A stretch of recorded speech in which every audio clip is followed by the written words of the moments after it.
Alright, everybody, welcome back to our third and for now final detour into storytelling strategy. We'll probably come back to this at some point, but we've done 3 episodes of our last 4 in this, and after this, we'll probably move back on to trying to fool each other to varying degrees of success. Almost certainly. Well, we've covered Trouble Brewing, we've covered Sects and Violets, we've covered Bad Moon Rising, so we thought we would take a look at a custom so that we could get a couple of different experimental characters into our conversation about storytelling. Yeah, and also look at how you storytell when you're mixing elements from each of the base 3s, which of course the custom we're looking at does. It has characters from each of the base 3 scripts, plus some experimentals. The custom we're going to look at today is a very well-known one. It's been around for a long time. It's Catfishing by Emily.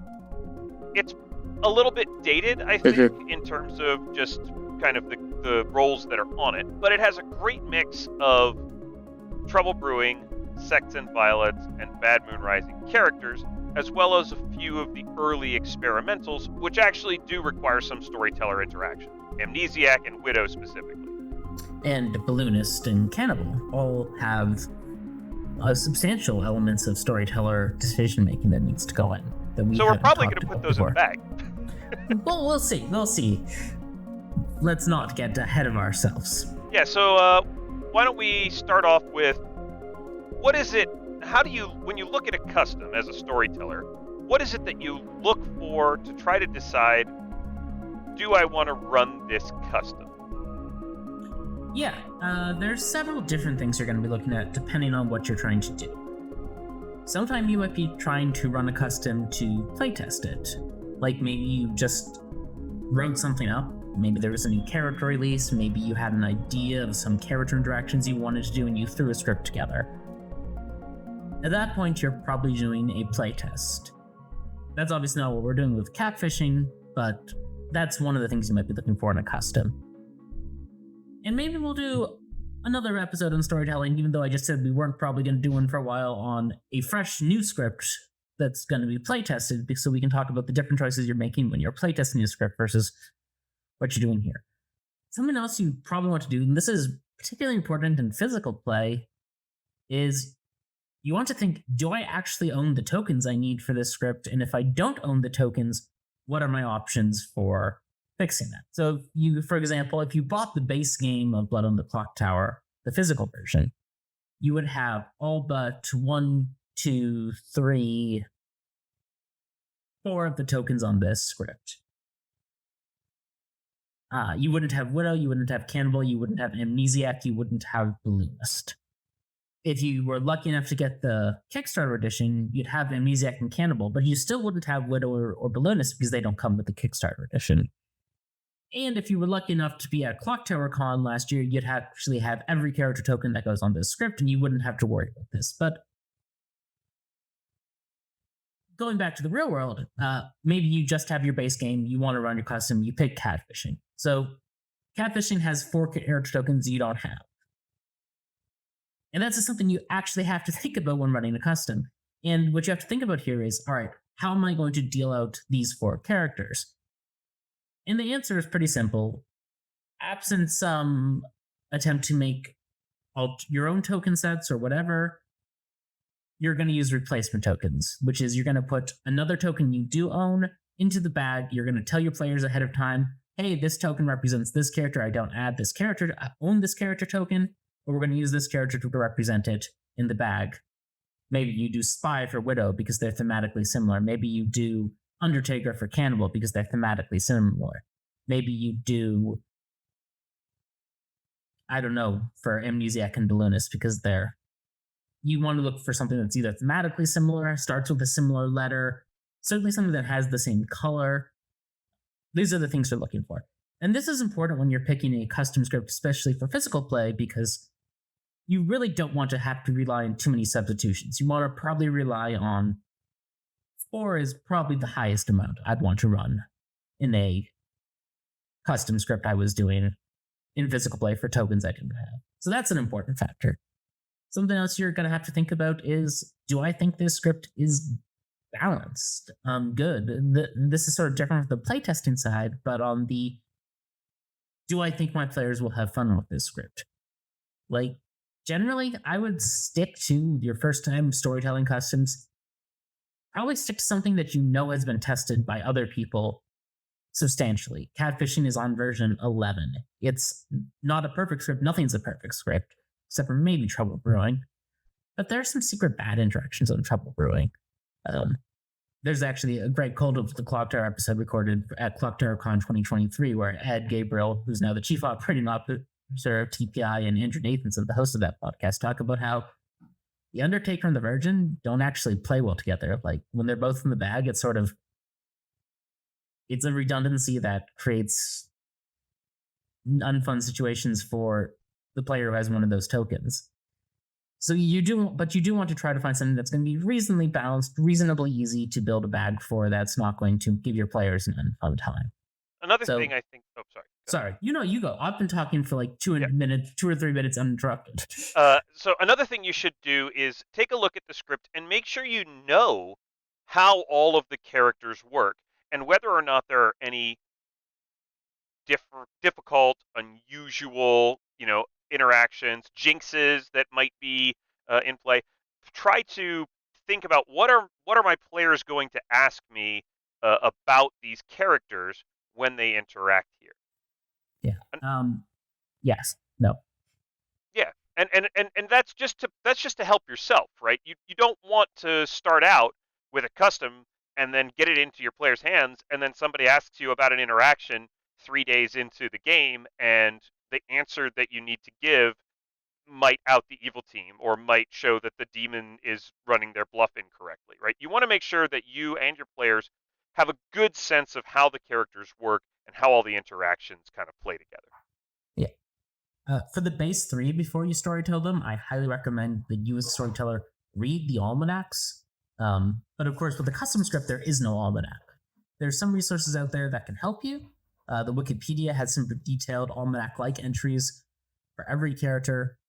If you really wanted to get into the nitty-gritty, on the unofficial BOTC Discord, the one that was sort of set up before Clocktower took off as an online game by people unofficially, again, Ed Gabriel has these very detailed lists of interesting interactions for most released experimental characters. There's a few that don't have an interesting interaction page, but Little monster.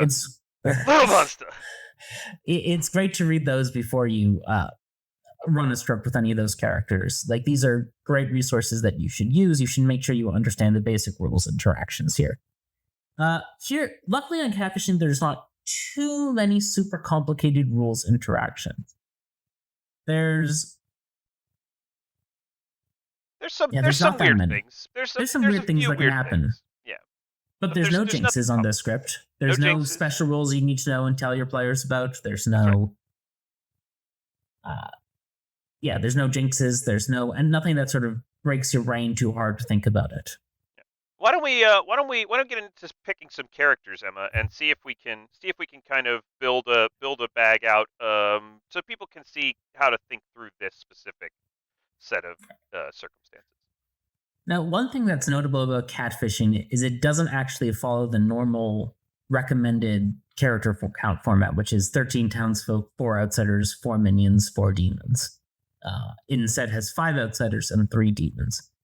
And part of that is that it has ways to get up to all 5 outsiders in play. You could have a balloonist, a Fengu, and a Godfather who adds 1, giving you 5 outsiders in play.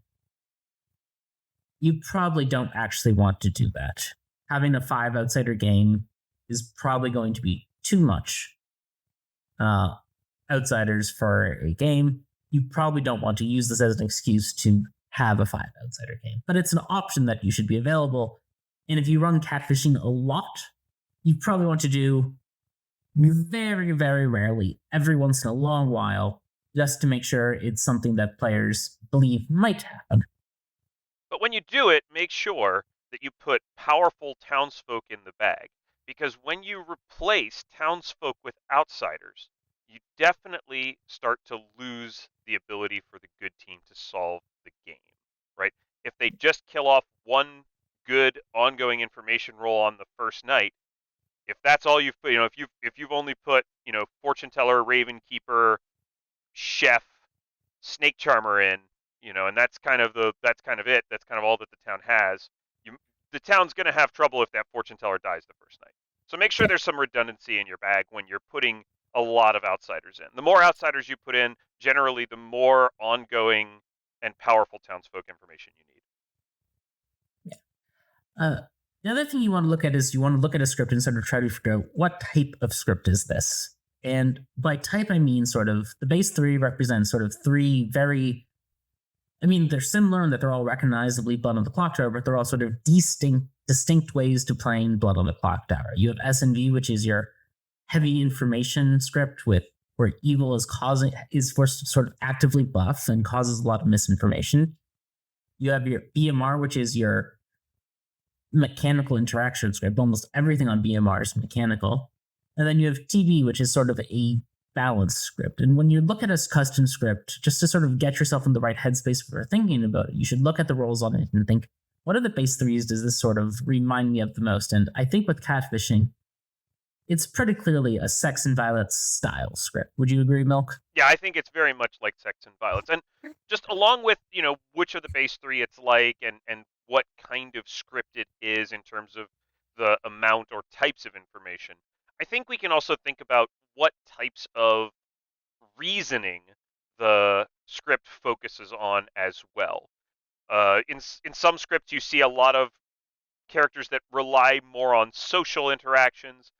On some, we see characters that get a lot of direct information, and on some, we see characters that get more indirect information or meta information. And so we want to be aware of that as well. BMR is a little bit more indirect information. You're sort of doing second level reasoning. Sex and Violence is very direct information, and Trouble Brewing is mostly direct information, but there's a lot of very sort of soft information as well. There's no really confirmable strong information in TV. Maybe Virgin is about the only kind of piece. Everything else is sort of soft. So with that, I think maybe we want to pick some characters and see what we end up with. Yeah, and like with a base 3 script on a sort of well-tested custom like S&V, I'm probably just going to hit the shuffle button a few times to land on a demon. We've already talked about storytelling for the Fangu, so even though that's where my shuffle button landed, I'm going to keep shuffling until it came up something else. It came up Imp. That's fine. We should talk about Pit Hag. And let's talk about Widow too. Yeah, Pit Hag and Widow are 2 that we're definitely going to talk about. In terms of outsiders, I think this is Artemis. She's mad about something. So we're starting with just our 2 outsiders, our normal outsider count, because we didn't put in the Godfather, the Vig, or the Fangu. Yep. We could put in a balloonist and add another outsider, but we'll get to that in a moment. Let's get our 2 base outsiders first. And I'm thinking we should put in a lunatic here. I agree. I think a lunatic is a great choice for this. And let's talk about a drunk, I think. Does that make sense to you? I think a drunk makes sense to me. There's not a ton of misinformation sort of in Evil's control. They do have some interesting things that they can do. The Widow obviously poisons someone, and the Pit Hag with the Widow information is going to be able to disrupt powerful information rolls.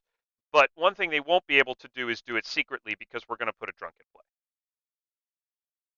So we'll have a drunk. We'll have a lunatic and a drunk. Let's now go add that balloonist we were talking about. I think that's a good idea. First of all, it's an interesting token to talk about and think through in this exercise.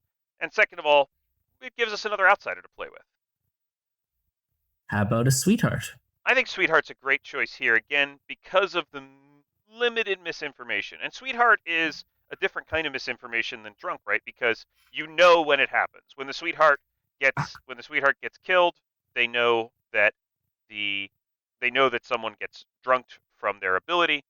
It's also interesting, I think, when outsiders die in the night on a Fangu script, especially sort of early game, it starts to point away from Fangu, and I think that's a piece of information that the good team can use. So we've got a drunk, a sweetheart, and a lunatic. Yeah. On to the town. We're probably going to put a cannibal in. We're almost certainly going to put a cannibal in. We want to talk about cannibal and how to deal with cannibal, so we're going to go ahead and put that on there. I think I might leave off Amnesiac this time. We've got 3 other characters that we want to talk about, and Amnesiac is probably its own episode in the far future, sort of talking about how to storytell it, how to create Amnesiac episodes. So I think we'll skip Amnesiac for now. Maybe we'll give it as a bluff. Okay. Why don't we have a philosopher in this game? Yeah, that's fine. There's a couple of reasons to do that, but one reason is if a powerful townsfolk gets killed early, the philosopher might be able to back them up. Let's toss in a gambler, I think. I think gambler's good. It creates an extra death, but it's one of the few things on here that creates that extra death.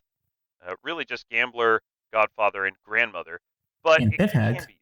Oh, and Pithag. Pithag can create the extra death, which is why it's interesting. So gambler might create that situation. I like a Raven Keeper most of the time.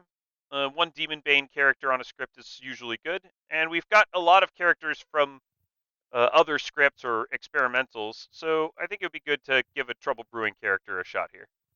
Yeah, we should probably have one other recurring info role and one of the starts knowing roles. I agree with that. Maybe go with Let's talk about Dreamer. Dreamer. I know we talked about Dreamer in the S&V episode, but I think it's worth talking about again. yeah. And with Dreamer in, I'd prefer not to give Investigator, so why don't we go with Grandmother? That sounds like fun. And why do you prefer not to go with the Investigator when you have the Dreamer in? Right, well, when the Investigator is in and the Dreamer is in, the Investigator is likely to give out their ping fairly early. The Dreamer just checks the players who are going to be in that ping, and the Storyteller is just going to have to show one of those players as the thing that or both of those players as the evil that they were pinged as, and then both of those players as their bluff. It's not particularly helpful, and it also narrows down targets for the Dreamer. If the Dreamer gets that Investigator information and thinks, it's not really worth me checking, I'm just going to see the bluff, I'm just going to see the roll that the Investigator saw on the bluff, it points them in the direction of other evil players even more so. So by process of elimination, the Dreamer becomes a little bit stronger if you've got that static information. Okay. Well, we have 12 characters. Let's press the button. So again, I think we talked about this on the BOR episode, but remember when you're passing out tokens in real life or on the app, the lunatic is going to be the demon and the demon is going to be the lunatic. So just as a matter of good practice, let's just swap those 2 tokens. To remind yourself that's how things generally work. All right, and I'll just put a little custom, maybe we could just put a little custom note in there by the lunatic that says imp so that we know. We do need to pick a drunk because we have the balloonist in play, which means we do need that third outsider. And it can't be the balloonist, right? If you're putting a balloonist in the bag, you can put the balloonist in drunk and not add another outsider, but you can't choose the balloonist as the drunk once you've passed out the bag. Yeah, and this probably isn't what I would do in a real game where I was trying to balance it, but for purposes of this exercise, I'd like to make the Dreamer the drunk. So we can talk about giving bad Dreamer information and what you want to be doing when you're giving bad Dreamer information. Especially on this script where we don't have the Vortox anymore to create bad Dreamer information. Yeah. So that means that you can't just, like with the Vortox, obviously, it forces you to give very bad Dreamer information. That makes it very clear the Dreamer is getting wrong information. With this script where we don't have the Vortex to line up on, giving bad Dreamer information is much more nuanced. It's not as easy as just saying, we can just give every good player they dream as not their character and then give the evil team as what we know they're bluffing as. That's not going to give you a fun and balanced game. It's going to tell the Dreamer, if I see someone as what they're claiming, they're evil. Who do you think we should show the grandmother, Emma? Because that's an important confirmation that's probably going to be believed. Sure. We could consider giving the gambler to the grandmother. The gambler being seen by the grandmother is a fun BMR interaction where if the gambler dies to their own ability, of course they don't take the grandmother with them. So that might be a good way to help confirm the gambler's gambles. But on the other hand, it can create some very powerful confirmation chains that can get out of hand for the evil team. Now, that's probably not the one we want to do. What about the grandmother and the cannibal? We could show the grandmother the cannibal. That kind of confirms the cannibal's information at night. The cannibal's information can still be spiked by, poison from eating a minion. So it's a little bit less bad. But again, you have this power for if I'm the grandmother who sees the cannibal, or if I'm the cannibal who someone's claimed to be my grandmother, I want to eat them real bad. Because that second grandmother ping is going to be super strong for me. So I'm a little hesitant to show the grandmother the cannibal here. Well, do you think we would show the balloonist as a grandmother ping? I know I'm going through them a little bit pedantically, but I think it's important that everybody understands that there's not necessarily going to be that many options for us. Yeah. Now, I would be fine showing the balloonist as a grandmother in general. I am a bit worried about it here on this particular grim setup because the widow is going to know that the balloonist is the powerful ongoing information role here. That is going to be a really juicy double kill we're setting up for evil. I think an interesting choice for us would be to show the grandmother the Raven Keeper.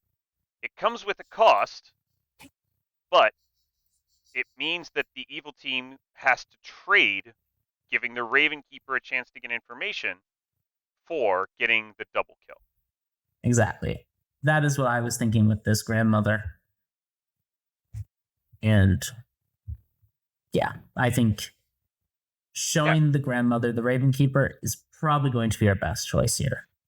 Whenever we have a Grim Peeker, a spy, or a widow, we want to set up interesting choices for them to use their information to make, if possible. So here we've made an interesting choice for the widow. The widow could spend their poison on the Raven Keeper and expect that the Raven Keeper and grandmother will get killed together when the demon kills them. That's a lot of resources for the evil team to commit there, though. So they might not want to do that. Similarly, we've also prevented the evil team from just ignoring the Raven Keeper in the game, because you can't just leave them till final 3. They've been seen by the grandmother. So evil's got to do something about this situation. Exactly. Let's move on to the next setup choice that we kind of have to make. It's not so much a setup choice, but we're going to end up showing the balloonist someone on the first night. Before we get that, let's talk about the lunatic minions. Forgot about the widow and the lunatic. Yeah, we got to do that. The lunatic minions. Let's do the lunatic minions before we get into what the balloonist sees. Okay. Where do you think the lunatic minions should go? We could make a very interesting choice and show the lunatic 2 evils as their minions, because the widow knows that the lunatic's in play and the demon knows that the lunatic's in play. Yeah. But as we talked about previously... as we talked about it previously, this does sort of force a play onto evil's hands. But evil can just refuse the play. I've been in games where either because I have a widow or because some storytellers like to house rule that evil knows who the lunatic sees, that the storytellers have tried to encourage me to fool a lunatic as a demon or as a minion. And most of the time, I personally will just go, nah, that's not for me, and ignore it.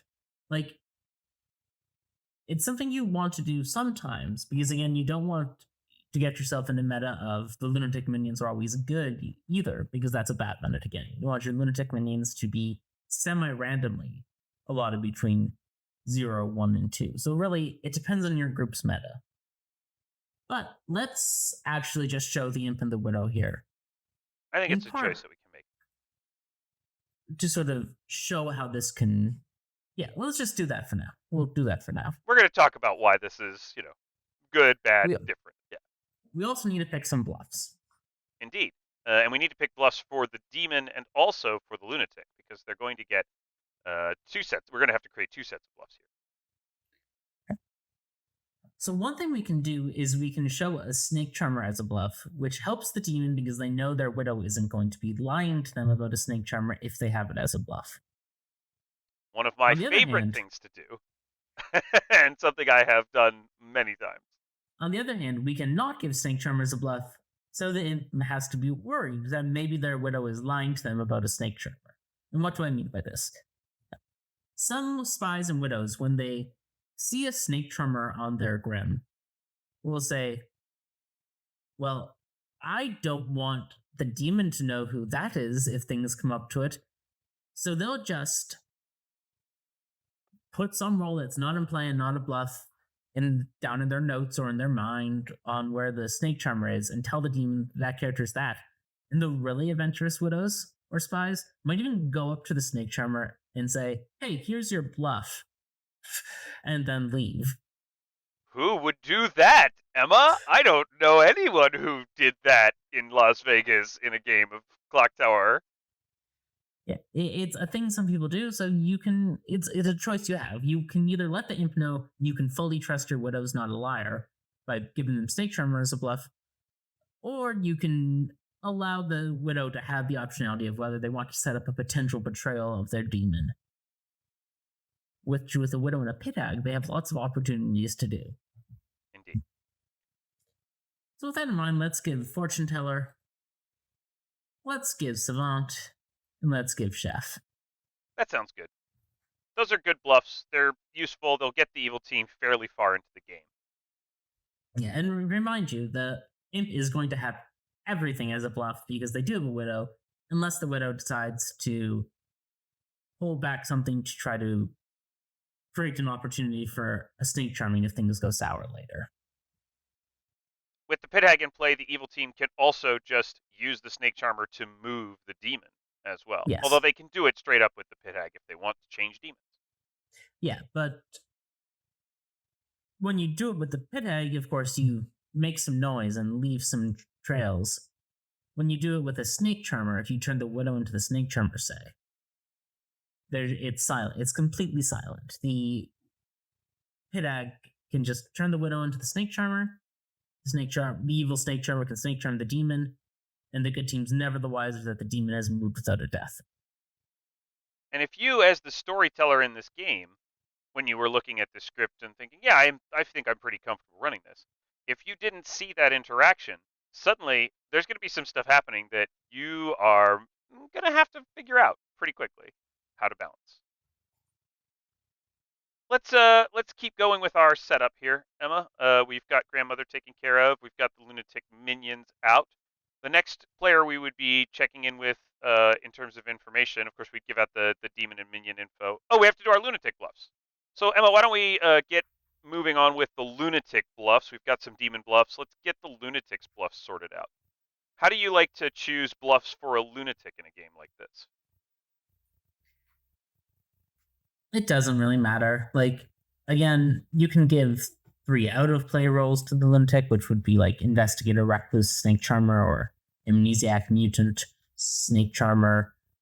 You can give in play rolls to the lunatic. Lunatic bluffs don't matter all that much to me. Since we've shown 2 evils, though, we probably don't want to give a townsfolk roll as a bluff to the lunatic here, just because they're going to figure out that they're lunatic. And if the evil team does take the opportunity to try to catfish the lunatic, so to speak, we probably don't want them to get trapped by the lunatic's bluffs being in play. Yeah, so let's maybe give an investigator, an amnesiac, and a recluse. Oh, you did it. There we go. Investigator, amnesiac, and recluse. That sounds good. That gives the lunatic some space to bluff. Yeah, something to note here is that if the widow chooses to give the lunatic a fake friend, if they keep that balloonist in seat 8 for the lunatic, they're gonna have to sneak a mutant on somewhere to cover what the lunatic has seen. Yep. But that's the evil team's problem to sort out. Hopefully the Widow notices the balloonist there and notices that they need to replace the lunatic with another outsider. But again, another pitfall that the teams can fall into.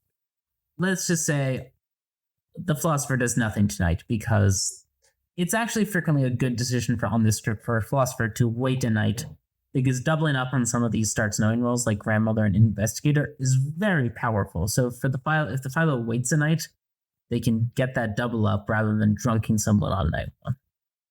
Seems pretty strong. Now we can talk about the Widow. Now we can talk about the Widow.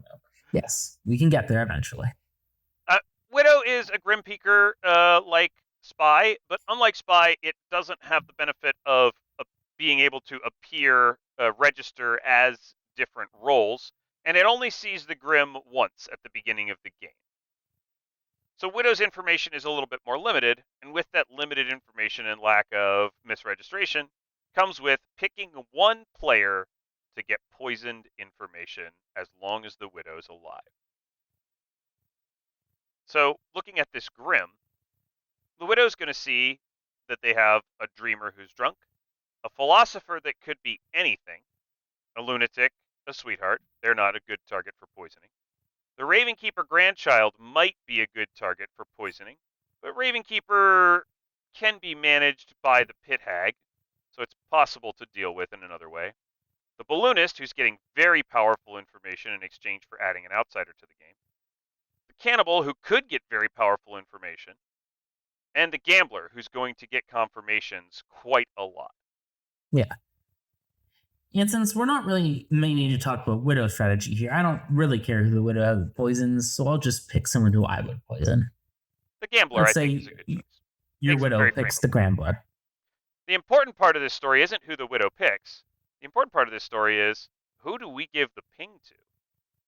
Yeah. So the Widow's Call is another drawback from the Widow's ability, where a player learns that the Widow is in play. The Widow can poison themselves after they see the Grim to remove the Widow's Call and hide the fact that a Widow is in play.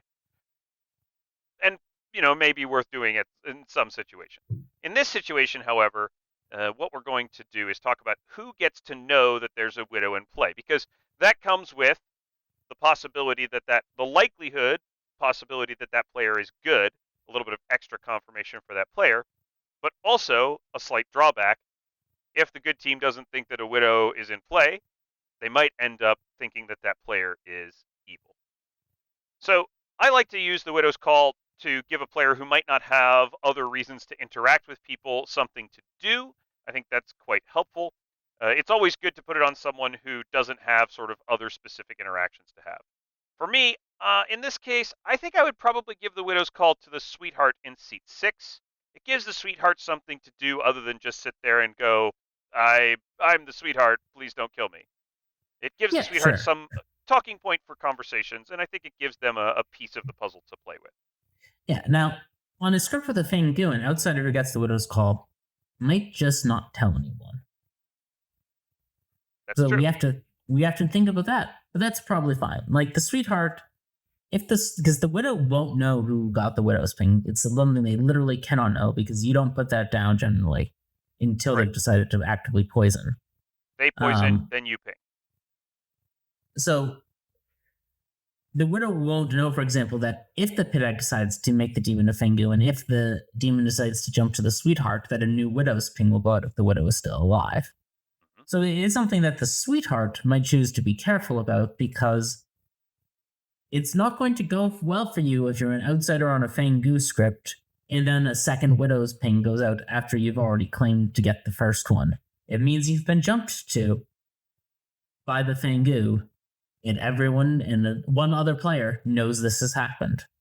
So it is something that we have to think about, and think about our Sweetheart player, whether they're a player who's going to realize this interaction is a threat and probably bury that ping. Because if we don't do that, we have a risk of this player having a really unfun game when they sort of get set up to take the fall and lose with evil. That's a really good point, Emma. But There's not a whole lot of other places where we would want to confirm a player. We could give the ping to the dreamer, but it comes with the same problem, although the dreamer doesn't know that they're the drunk. Okay. But it actually comes with a scarier sort of version of the problem where the dreamer gives out the widow's call, doesn't know they're the drunk, gets jumped to by the Fangu, and then suddenly, oh, I was the drunk and I got jumped to the Fangu, and now the widow's call is elsewhere. Yeah, so, but I'm completely fine giving with the sweetheart because it gives the sweetheart optionality in their play. It's right. a choice that the sweetheart now has to make. If they want to save themselves from the risk of being Fangu jumped later, they can say, hey, I know the widow's call, also please kill me before the Fangu jumps to me. It gives town choices and options, and that's what we want to do. We want to empower the town to make choices. So the next character we need to deal with is the balloonist. They're going to get a ping each night, and while we don't have to plan everything out in advance, and we certainly don't want to because players are going to die and we're not going to be able to predict who, we probably should think a little bit about which ping we want to give tonight. The balloonist gets a different ping each night, townsfolk, outsider, minion, demon, so we're going to have to figure out which ping we want to give on the first night. Yeah. And the big thing is you don't want the balloonist to be the meta that this is the order my storytellers get the pings again. You want to be sort of random again in sort of the sense of the order you give balloonist pings. You don't always want to save the demon for last. You don't always want to alternate between good and evil. You want to make sure it's a little randomized.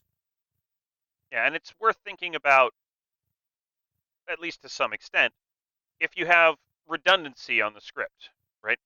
If you give the demon first in this situation, the demon's an imp, they can potentially star pass, the pit hag can make a new demon, so it's probably okay to give the demon early on a script where the demon has ways out. It's also okay to give the demon early on a script where they don't have ways out, but you might wait longer just to see if you can help the evil team. It depends on how you feel like you can balance the game. With that in mind, I think here we're probably not going to give the demon first, but we could give a minion early. Yeah, I really don't think it matters what order you give character types. All right. On any script. We just disagree then. That's fine. We just disagree. I don't think it matters. We can just not do the video, really. I mean, just do whatever you want. I mean, it's fine. Like, it matters, like, it more matters who you give within the character type than what order you give. Yeah, I would agree with that, more or less. And my inclination, if we want to start minion, is I'd prefer to give the pit hag over the widow. Yeah, I think that's right. And that's just because the pit hag is more dangerous for the good team to deal with, and it's therefore fair to give what's basically going to be the only information on the pit hag this game. There's not going to be a whole lot else. We're not going to show the dreamer the pit hag. Maybe the philosopher takes a role that gets to see the pit hag, but it's pretty unlikely. More or less. The Raven Keeper might see them. I think it's fine to show them to the balloonist on night one. So that's what we're going to do. And then the other thing we have to do tonight is, of course, our dreamer is going to dream someone. We're going to talk about drunk dreamer information. Yeah. So who do you think... what do you think about when you're giving drunk dreamer information? Before you even go to see the dreamer, you probably want to at least think a little bit about this. Yeah, so when we did our S&V storytelling episode, we talked about the difficulties of what happens when the dreamer picks an evil player night one. So I don't think we need to address that again. It's hard. It's tough. It happens an absurd amount of the time. Just try your best. So let's talk about the dreamer picking a good player. So you have two options with your drunk dreamer. One, let's say the dreamer picks the cannibal. You can give them good information that the cannibal is the cannibal, and then show them an evil character in an attempt to mislead them about the evil team. You don't need your dreamer to be drunk for that, but it's an option. You can give them partially bad information. You can show the cannibal as the drunk. And then the cannibal and the dreamer have to... I would tend to show drunk over mutant, because then if you show mutant, the cannibal knows the dreamer got bad information. You show drunk, the cannibal doesn't know that for sure. But you can only really use the drunk tick once, maybe twice. So you want to be careful about making sure this is when you want to show the dreamer the drunk. Uh, It's often useful to show an evil player whose information is being questioned as the drunk, by the way, yeah. a little bit later. So you may not want So to use that right away. I would probably hold off. The third option, of course, is give incredibly bad information, make it seem like this is cannibals and minions who didn't know what was bluffing, but they were bluffing. Again, that's probably not going to be my lean-to here. I'm probably going to reserve those tricks of giving bad information for later in the game. I think generally with a drunk dreamer, I'm probably going who picks a good player. I'm probably just showing them the right role, and then thinking about what I want to do with my evil side thing for this, which is probably show them an out of play evil character. Yep, that sounds good to me. Maybe a Godfather. That's pretty disruptive for the good team to think that there's a Godfather in play. Yeah. I'm probably going to hold that because I'm probably going to show the balloonist as the Godfather because That's it's a interesting Godfather bluff sometimes. As balloonists and Godfathers will generally know whether there's a balloonist in play almost immediately. As soon as they talk to their demon, certainly, and lock in and cross-reference their Godfather information with the demon type, they're going to know exactly how many outsiders are in play, what outsiders should be in play, and therefore whether there's a balloonist in play. A fun interaction here might be to show an in-play minion that the town is going to know is or may know is in play, along with a common bluff. You could show Cannibal and Widow. Yeah. You do also, of course, have to show Dreamers demons on a regular basis, because anyone you show is not a demon becomes not a demon candidate. And I think there's an inclination to show minions early when on Dreams. I think that inclination is probably wrong. It's probably fine to just show the Cannibal. Maybe you do Cannibal Fengu here. Yep, you could do that too. There's lots of options, right? You just want to make sure that you show some demons. You want to make sure that you show some minions. And you want to make sure that you're not giving away to the dreamer that they're the drunk fairly early in the game. You want to use that information to create disruption. Yeah. A lot of what we're going to be doing with Drunk Dreams are showing the wrong evil tokens on evil players. That's right. Like, that is the most powerful thing to do with a Drunk Dreamer, is now we can show the imp as a widow or a pit hag. Or probably the a widow. Or, yeah, but probably a widow, because these minions are all loud. The good team's probably going to know what are in play pretty quickly. So probably if the imp ever gets streamed, we'll probably show them as a minion. If the widow ever gets streamed, we'll probably show them as a demon. That's what we're mostly doing with the Drunk Dream information, is we're misdirecting on what evil player is what. So if good gets into a situation where they have only 1 or 2 executions left, they go for the wrong evil. Yeah, that sounds right to me. And if we want to set that as believable, we have to start by giving our dreamer reasons to trust their information. So in that sense, I just want to show Cannibal and maybe Fengu. That's fine by me. Cannibal Fengu it is. All right. That's done us for the first night info. There are a couple of other decisions we have to deal with as we go forward in the game, though, Emma. Yeah. So we might want to just simulate a couple of nights. Yeah, let's fast forward. Let's say our philosopher gets executed, then our balloonist is killed off, then our sweetheart gets executed, our raven keeper gets sweetheart drunked. No, actually, let's not do that. Let's have the widow get executed. The gambler dies that night, misgambling. The dreamer, let's say. And then the pit hag decides to make a Fengu. That's what I was thinking. So fast forward, this is our game state. The gambler has just died. We're not going to have 0 deaths from this pit hag change because the gambler has already died this night. Yep, the gambler dies before the pit hag makes a change. That death cannot be arbitrary because it's already happened. Yeah, the pit hag does not have the ability to resurrect a dead gambler. That's not one of its character abilities. So, that means we have a couple of elements that we need to think about. The first is that we need to think about who else is going to be. What are we going to do about the pit hag's arbitrary deaths to signal to the good team that a pit hag change has happened? We talked about previously. We have talked about signaling with pit hag changes that there should probably be something to let the good team know that a demon change has taken place. So we've got a gambler who's already dead. That probably means we need to kill a second good character. There's already an evil Yeah. dead.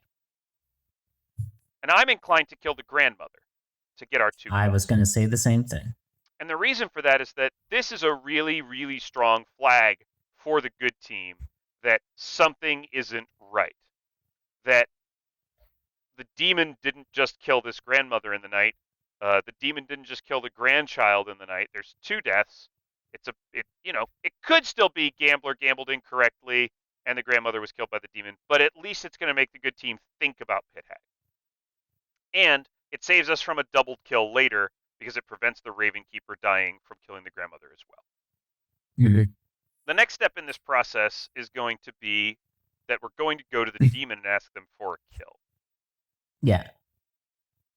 And we're probably not going to let that kill go through tonight. I don't think we're going to let that kill go through. You can allow, because of the text of the Fangu ability, if the Fangu selects an outsider on a pit hag night, you can allow the Fangu to die and jump to that outsider. There are situations where that's good. There's situations where that's less good. In this case, we're not going to let it happen. Yeah. Now, the other thing that's interesting for this night is, of course, that we mentioned the widow was executed yesterday, which means our cannibal is poisoned. That's right. Now, I've actually been thinking about the what do you do with the poisoned cannibal meta a lot recently. The sort of standard thing is to treat it like other poisoning and use it to maximally help and use it to the evil team's benefit rather than the good team's benefit. Mhm. And I've been wondering recently whether that's really a fair meta and whether that's really a meta that is respecting the cannibal's role as a townsfolk. And I don't actually think it is, so I'm curious.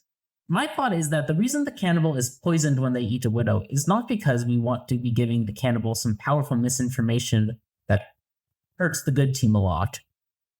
But it's because if the cannibal got to see the Grim, that would be bad. Yeah, I think that's certainly one piece of it. It also means that if the cannibal gains an ability that has a very clear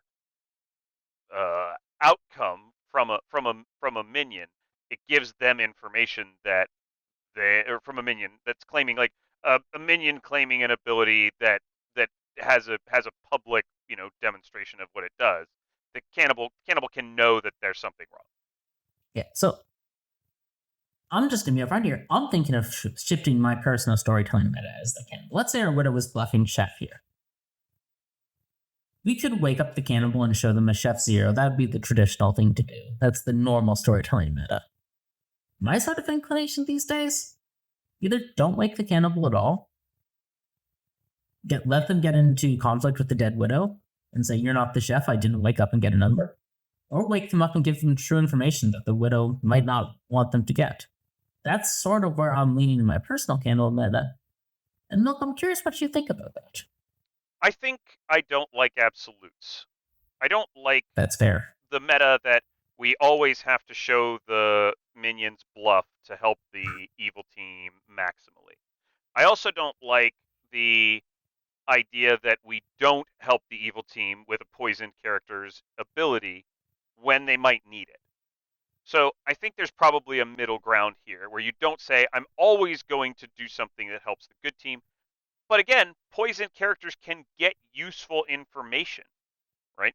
And I think in the current world of a meta where minions dying generates a piece of cannibal information that covers for the minion, it would be interesting to see what players do when they start getting weirdly poisoned information and expect the storyteller to just cover the player's bluff. If that cannibal just doesn't get woken in the night and the widow was claiming chef, that sure makes the cannibal look suspicious too. Yeah. The other thing is that this is sort of the last real opportunity for good to get information in this game. There's Yeah. not technically true that that grandmother confirmed Raven Keeper might have to be killed off. But the pit hag can also just delete them from being a Raven Keeper before they get turned off. Yeah, and Evil's going to Just get a fourth player. So one of the two drunk and poisoned players on the Grim probably needs to get something useful before Good runs out of info. If you think the yeah, Dreamer's going to live another night, the Dreamer could get true info one night or info that, points towards an evil world. But giving the cannibal something that suggests that the Widow was evil, I think is helpful here. And I would probably yeah. choose that in this situation. So my inclination at the moment is just to not wake this cannibal at all. Like, Yeah, we're not waking up the cannibal. I would just say, you know what? I'm not going to tell you the real chef number, but I'm also not going to back the Widow's bluff. Mm-hmm. I'm just going to let you know, yeah, that player's not the chef. Yeah. Or something else has happened. Your Widow poisoned, you've been made into the drunk by the pit hag. Right, there's other possibilities, and that's the important thing. As long as your choice doesn't limit the possible explanations down to one thing, it's probably fine. Yeah. Anyway, even with the technical difficulties, we've been going just shy of an hour, and most of the rest of this game is just the social and voting in what goes on. There's not much more for the storytellers to do. That thing who's going to jump, that pit hag's probably going to turn the Raven Keeper into something that the evil team can kill so they can keep the outsiders alive. Mm-hmm. That's probably our future. We may give the Dreamer good information. The good team may kill off another evil. They may not.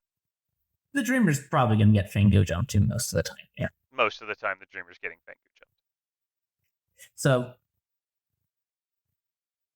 that's probably most of what we're doing for the storyteller, as the storyteller. Everything else is just sort of going to be broached by the book. So storytelling is frequently pretty front-loaded. Yeah. Is an important thing to remember. When the game gets towards the end, your choices get much narrower because fewer players are actively doing things, and the things that they're actively doing tend to have more limited ranges of what you can control. Someone asked me the other day for some advice on just kind of general storytelling thoughts about what might be worth doing. So, Emma, I thought maybe before we close up, each of us could give a couple of just general thoughts on kind of on maybe one or two kind of pointers on storytelling that are just kind of helpful and things that we think about in general. One for me, which I think you and I have talked about before, and we probably agree, is that balancing a game can be difficult. But if you have to balance the game in a direction, try to wait out balancing toward the good team until as late as possible.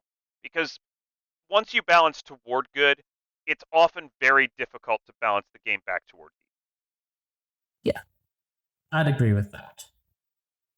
I think my other major piece of storytelling advice is let characters operate as beneficially as you can, keeping the overall game state in the balance to their team. Yeah. Don't put townsfolk in the bag with the intention of turning them into de facto outsiders because you've noticed this cool way that a townsfolk can mess up the good team. It's not really fair. It's not really the game mechanics. Let characters do things that help their team. Yeah. And the last thing I wanted to say about storytelling, and then we'll kind of move back to our usual shtick, is you're going to make mistakes. Every storyteller makes mistakes. We all make little mistakes, big mistakes, public mistakes. Just even if it's something that players would never notice, right? You gave a poisoned player good information. It doesn't really affect the game. It doesn't really matter. There's lots of little mistakes you can make that don't affect the game. Your players are going to understand that you're doing this for them, as part of running the game for them, and that mistakes happen. So make sure to forgive yourself. You don't have to tell the players that you've made a mistake. You don't have to scrape the whole game just because you've made one mistake. Accept it as part of the learning process, and I guarantee you'll keep having fun, and your players will always be supportive, and understand when little mistakes have happened. It's okay. I guess with that, we're pretty much done for this week. So, Emma, you want to sign us out? Yep. May your scenarios stay very grim. Bye, friends. Like and subscribe on YouTube and Twitch.